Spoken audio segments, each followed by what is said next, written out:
Thanks very much, and first of all, thanks to everyone for coming here today, coming here to Birmingham to show our opposition to the cuts, our support for the principle of public services and public sector jobs, but above all, the way that we all represent our unions, our localities and our local anti-cuts campaigns.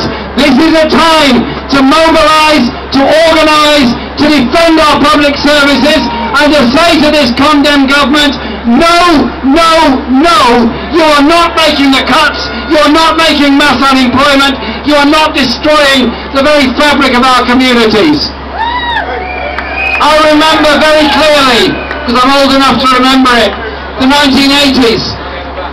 Thatcher won the 79 election and set about destroying the big industries, set about destroying the big unions, set about destroying the miners during the miners' strike, and at the same time came after local government and came after the health service, and we had a generation of unemployment.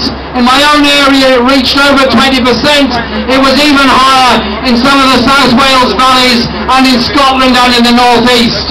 That was the price that we all paid for that government and that kind of free market philosophy.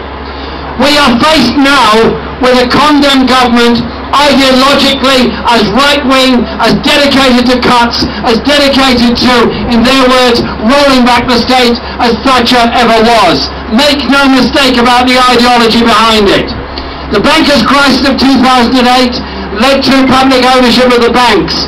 I say, keep those banks in public ownership, change the directors and make them work as social enterprises, not to be sold back or given back to the private sector at the first opportunity.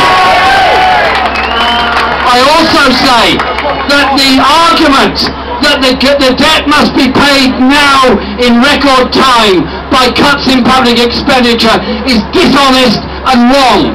But it has been done before. It has been tried before. It has been carried out before.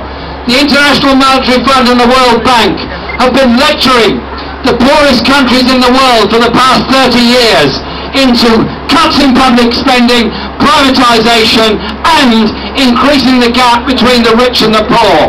The shanty towns around every African capital city, around many Latin American capital cities, show where that philosophy leads to.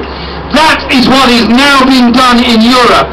That is what is happening in Greece, happening in Spain, happening in Portugal, happening in Ireland, and what is planned for this country.